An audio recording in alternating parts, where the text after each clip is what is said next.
Hi guys, sorry to interrupt your viewing, but please subscribe to the channel and like this video. Thank you. You ever give someone everything and still feel like you're nothing to them? I'm not talking about a few favors or the occasional helping hand.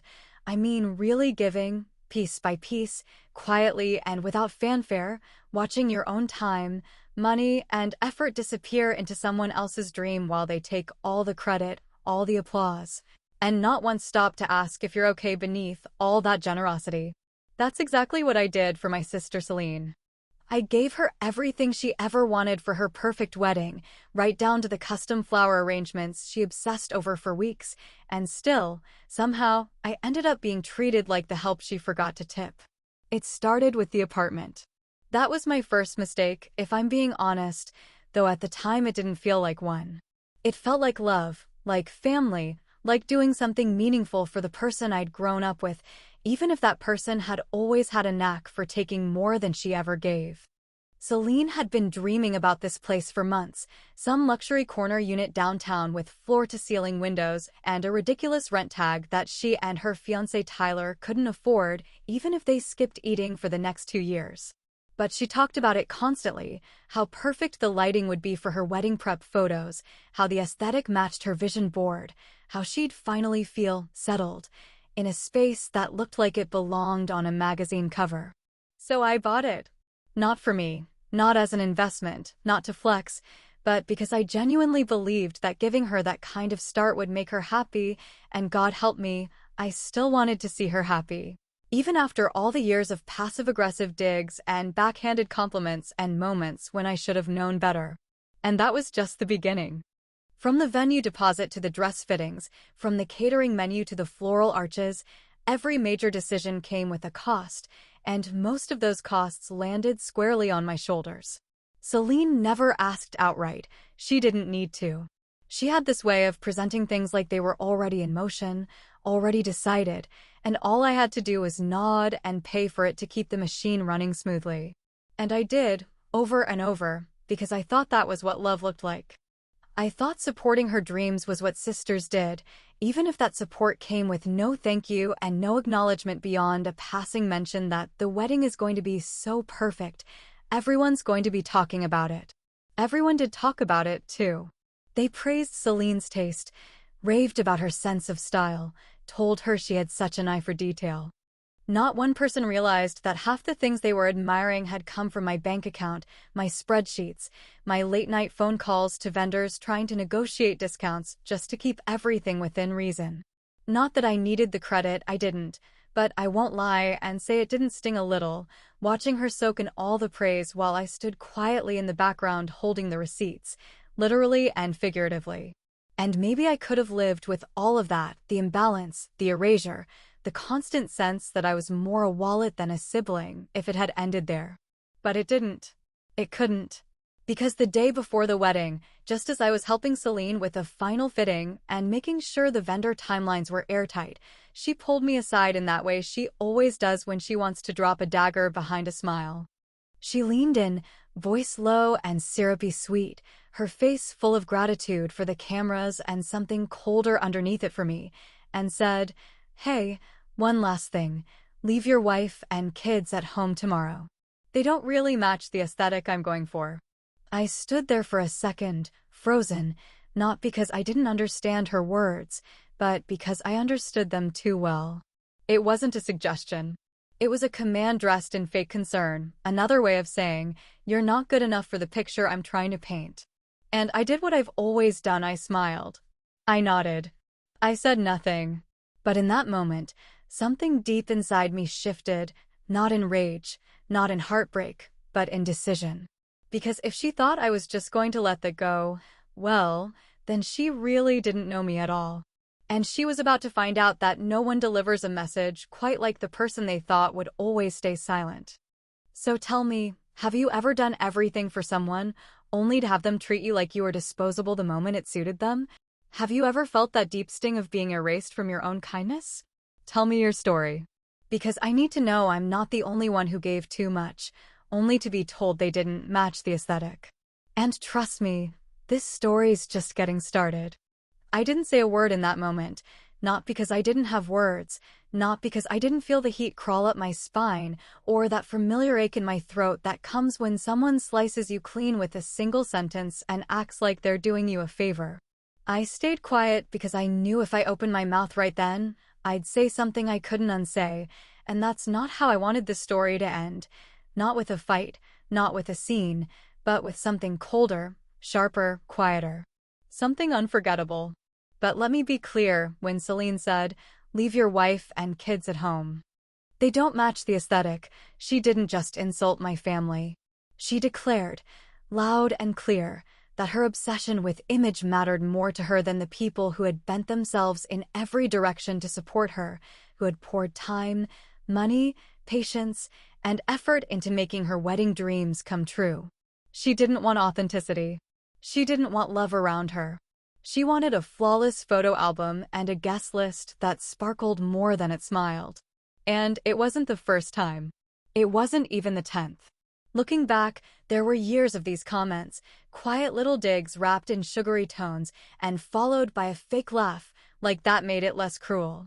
Seline always had a way of pretending her judgments were jokes, little barbed wires delivered with a smile. Is Matt really going to wear those boots again? You'd think he was heading to a rodeo, not a restaurant. Or, your kids are so spirited. I mean, I love that for them, but maybe tone it down for family photos next time? I used to laugh it off, pretend it didn't sting, tell myself that's just how she was. I told myself that the way Matt wore what he wanted and the way our kids ran around like sunshine on legs was a kind of freedom Seline didn't know how to handle. I made excuses over and over because I believed deep down that family didn't have to be perfect to be loved. But what I realized that day, standing in that bridal suite under the soft glow of designer lighting while she casually erased the people I loved most from her perfect little day, was that Seline didn't believe that at all. She didn't want family, she wanted props. And if we didn't match her polished feed or her flower arrangement palette, we weren't welcome. That comment didn't spark rage. It sparked resolve. Something clicked into place inside me like a final puzzle piece snapping home. I smiled at her, sweet, polite, warm as ever, because she expected me to stay quiet. She expected me to swallow my pride like always, to say, of course, and leave my family behind for the sake of her illusion. And honestly, part of me wanted to let her believe that. Let her think she'd won that moment. Let her think she'd managed to cut me out without consequence. But while I nodded and walked away, while she turned back to her fittings and flower samples and fussed over seating charts and centerpieces, I was already planning something she wouldn't see coming. Not a scene, not a meltdown, not a dramatic confrontation, but something simple and surgical, something that would slip under the skin and stay there. Quietly reminding her that no one erases a person who funded the foundation beneath their perfect life without consequences. That night, after I tucked my kids into bed and kissed my wife on the cheek as she folded laundry in our not-so-perfect living room, I stepped into my office and picked up my phone. My hands didn't shake. My voice didn't falter. I called the venue manager politely, professionally, and asked for something specific, something subtle, something timed just right. I didn't tell anyone what I was doing. I didn't hint or vent or warn. I just made arrangements. Because if she wanted a wedding that looked perfect, she was going to get one, just not the kind she thought. And trust me, I was only getting started. There's a kind of peace that comes not from forgiveness, not from resolution, but from finally deciding you're done shrinking yourself for people who wouldn't flinch if you disappeared from their narrative altogether. I had spent so many years holding my tongue, smoothing over the sharp edges of Celine's comments, pretending I didn't hear the insults tucked neatly behind her compliments, nodding through her backhanded remarks like it was just part of the sisterhood package. I kept the peace like it was my job, like my silence was some noble gift I was offering the family so everything could keep looking polished from the outside, even if I was splintering on the inside. But this time, I wasn't going to keep the peace. I wasn't going to scream, either. I wasn't going to storm out of the wedding or throw a drink in anyone's face. I wasn't going to make a scene or demand to be treated better or beg anyone to understand my worth. Because I didn't need to prove anything anymore. Not to Seline. Not to anyone sitting in that pew whispering behind manicured hands about who wore what and who didn't fit the aesthetic. This time, I wasn't chasing closure, I was making a statement. So I called the venue manager again the next morning and finalized the last detail. No drama, no confrontation, just logistics. I asked her for something simple: timing, placement, and delivery. Nothing loud, nothing messy, but everything perfectly intentional. She paused for a moment on the phone, probably wondering if this was about petty revenge or if something deeper was fueling my tone. But she didn't ask questions. She confirmed the request, confirmed the timing, and promised discretion. Seline, of course, was still floating on air, treating everyone around her like hired staff in her personal fairy tale. She didn't notice anything brewing because she never imagined I was capable of anything but compliance. She was too busy updating her social media stories, filming herself twirling in her rehearsal dress, captioning everything with phrases like pure elegance and the wedding of dreams, while conveniently forgetting the hands that had made those dreams possible. I'd hear from mutual friends that she was still throwing digs about my family, about how it was a blessing in disguise that my wife and kids wouldn't be there because it would keep the guest list more balanced. She told one of the bridesmaids that I meant well, but didn't understand luxury. She even joked that she was glad I'd be skipping the family portrait portion so everyone could look more refined. She didn't just want to erase me, she wanted to rewrite me entirely. And I let her. I let her bask in the spotlight she thought she'd built alone, let her strut through her rehearsals like royalty, let her believe the whole world was perfectly aligned around her wedding hashtag. Because I knew the moment was coming. And it would be quiet, elegant, unforgettable. The night before the wedding, I sent a simple message to my wife and kids. It wasn't an apology or a discussion. It was a decision. I wrote, "You're going. And you're going to look like yourselves. Don't change a damn thing. No suits. No bow ties. No desperate attempt to match the aesthetic that excluded us. Just us, authentic, unfiltered, full of life and love." If Seline couldn't stomach the sight of her own sister's family on her wedding day, then she never deserved our presence in the first place. But that's the thing about control. People like her think they have it until the moment it slips away in silence. And then came the morning of the wedding. The sun was bright, the sky was clear, and the photographer was already buzzing around snapping pre-ceremony shots like it was a Hollywood production. A driver pulled up at our place, our scheduled ride, pristine and punctual, and as expected, there was room for all of us. But tucked inside the trunk, next to the garment bags and flower girl basket, was something else, a perfectly wrapped delivery box, simple but elegant, sealed with white ribbon and a card labeled in graceful lettering, for the bride. It wasn't flashy. It wasn't aggressive. But it was timed to arrive precisely when Seline would least expect it. And it wasn't the only thing making its way to her perfect wedding. Because sometimes the most powerful guests are the ones they never invited, and the ones they never saw coming. There's something incredibly liberating about walking into a room where you know you're not wanted, yet carrying yourself like you belong more than anyone else there. That morning, as we stepped out of the car and walked toward the grand archways of the venue, I felt no shame, no hesitation, no desire to blend in or smooth over the contrast between us and the image Seline had so carefully curated. My wife walked beside me, hand gently resting on our daughter's shoulder, our son skipping ahead, already tugging at the slightly too small collar of his button-up shirt that we'd agreed was fancy enough without sacrificing his comfort. We weren't dressed for Instagram. We weren't dressed to match flower arrangements or chair covers. We were dressed like ourselves, honest, imperfect, and whole. And of course, heads turned. Whispers rose almost immediately, subtle at first, just low murmurs from guests tucked into their pastel linen and polished accessories, glancing our way like they couldn't quite believe we had the audacity to show up unapologetically human at such a polished affair. But I held my head high, walking tall and steady down that reception path, because I wasn't there to make peace anymore. I was there to be seen, not hidden. Every step I took was a reminder that presence is power, even when someone else has tried to write you out of their narrative. It didn't take long before the ripple reached the bridal suite. I caught a glimpse of Seline through a side window, her reflection in the vanity mirror catching us mid-arrival. The look on her face shifted in an instant, from composed perfection to sharp, panicked irritation. I didn't need to hear the words to know what was coming next. Within minutes, our mother came rushing across the venue courtyard, heels clicking frantically against the stone tiles, that rehearsed smile stretched too tight across her face. She pulled me aside with the kind of urgency people usually reserve for emergencies, brushing her hair behind her ear like she was still pretending this was a pleasant conversation. "Honey," she said, lowering her voice and glancing toward the guests, "Celine's a little overwhelmed right now. She's just worried the photos won't feel cohesive. Maybe you and your family could stay more toward the back."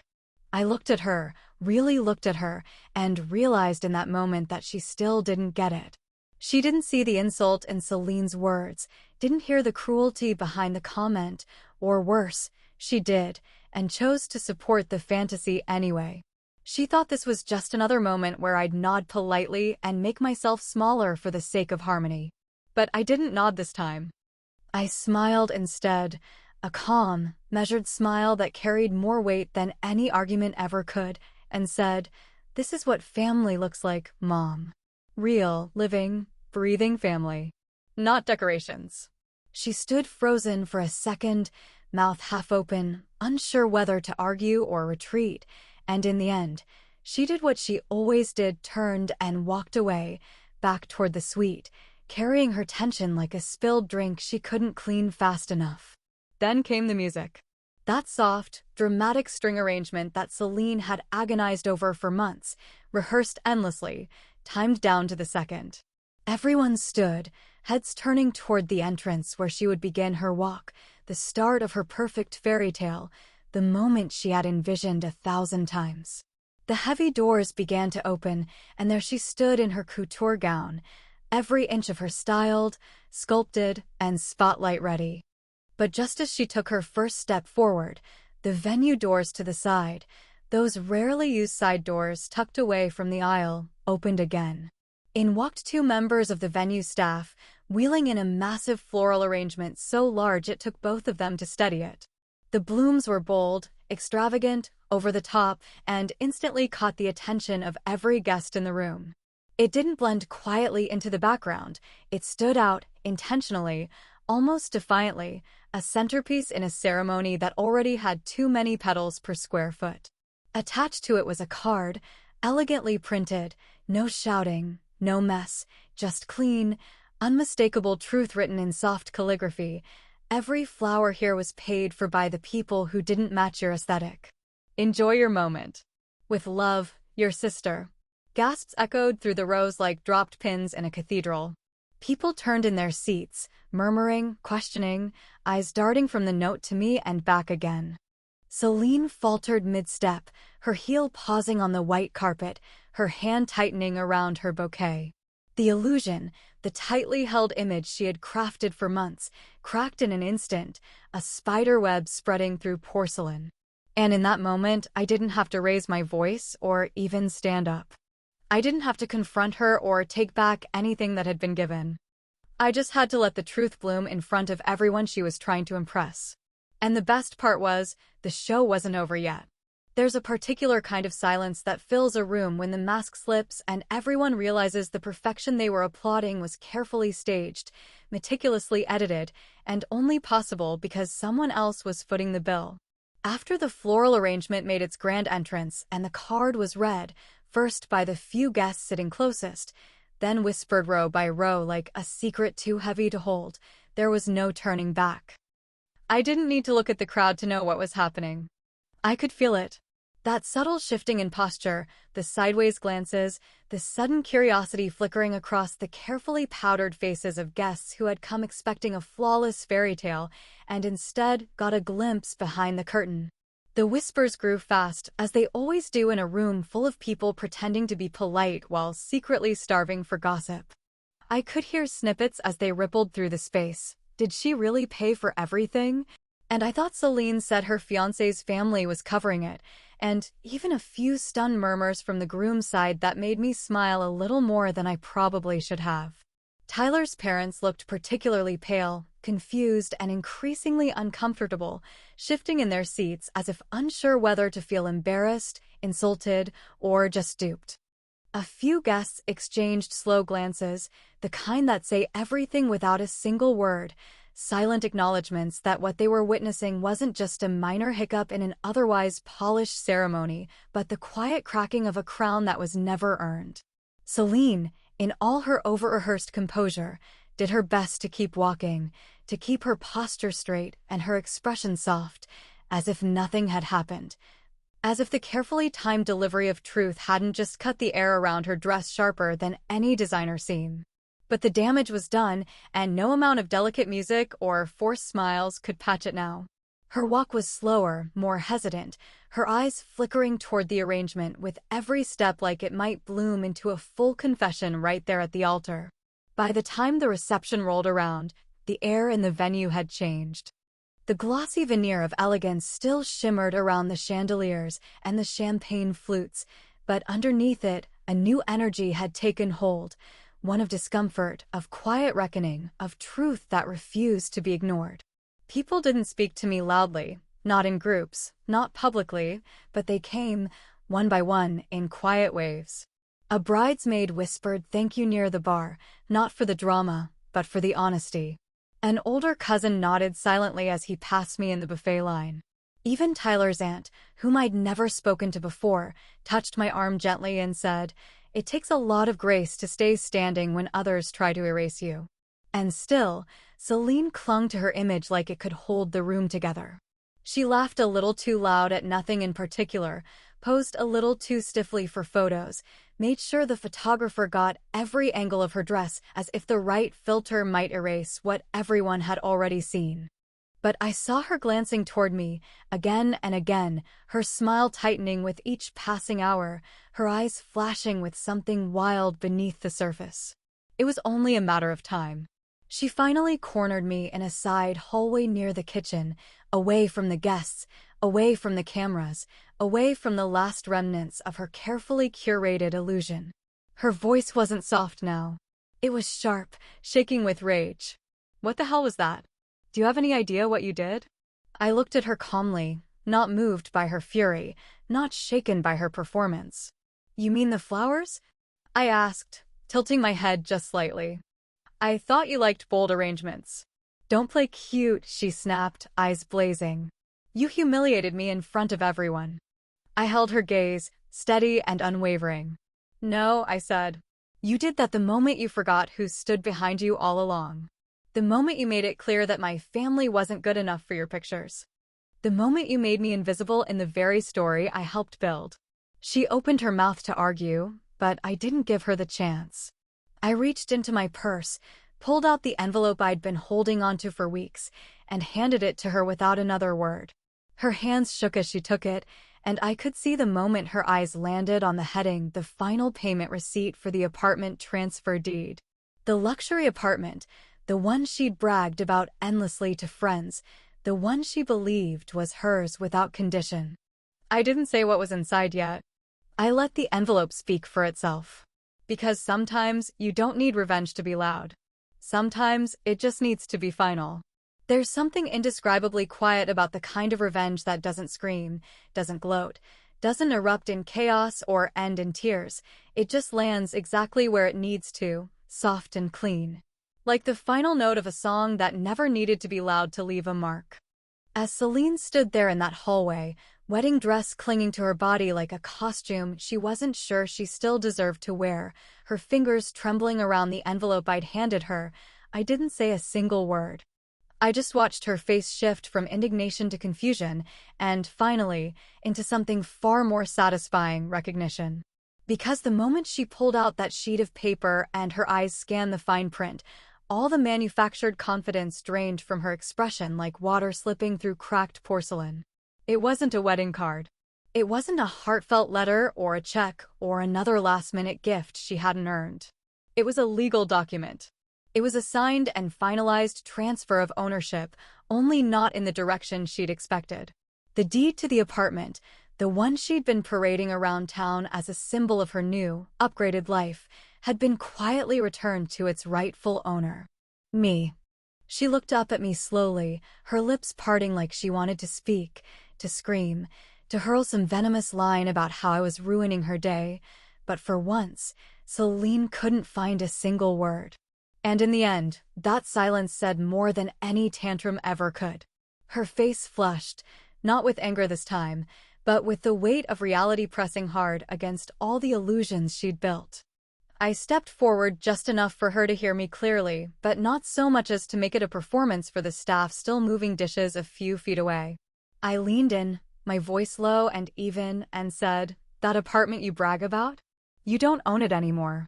It was a gift when I still thought you knew what family meant. But now it's a statement." She blinked at me, her mouth opening and closing like she still couldn't quite catch up to what was happening, like her world had tilted just slightly and she couldn't find her footing. "You can't," she started to say, but I stopped her with a single glance, not cruel, not smug, just final. "I already did," I said quietly. "You should read the rest of the paperwork." And with that, I turned and walked away, not because I needed to make a dramatic exit, but because there was nothing left to say. I didn't look back. I didn't wait for her to chase after me or beg or scream or plead for another chance. That part of the story was over.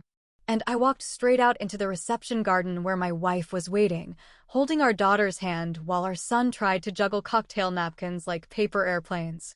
I took her hand in mine, kissed her gently on the cheek, and smiled, really smiled, for the first time in weeks. We left before the cake was cut, before the champagne toasts could begin, before Seline could find her footing again and try to pretend nothing had happened. But I knew, and she knew, and more importantly, enough people had seen just enough to question the story she'd try to tell afterward. Let her try to spin it however she wanted. Let her say I was cruel or dramatic or jealous or bitter. That was her style anyway. But I didn't care anymore, not even a little.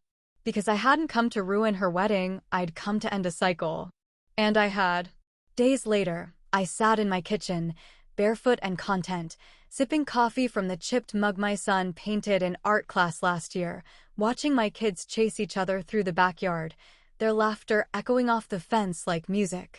My wife sat across from me, hair pulled up, no makeup, smiling over the rim of her own cup, and for the first time in a long time, I didn't feel like I was carrying the weight of being the bigger person, the peacemaker. The silent support system for people who never once said thank you. There were no more messages from Seline. No more calls. No more requests for help or sudden reminders that I owed her something just because I'd been the reliable one for so long. There was only peace. Not the loud, triumphant kind people write about in victory speeches, but the quiet kind that settles deep into your bones when you finally stop giving pieces of yourself to people who are never willing to give anything back. And as I leaned back in my chair, feeling the warmth of the sun stretch across the tile floor, I smiled again, not out of pride, but out of release. Because sometimes, revenge doesn't look like destruction. Sometimes it looks like finally putting your name on something they tried to erase you from, and walking away without a single scar left on your soul.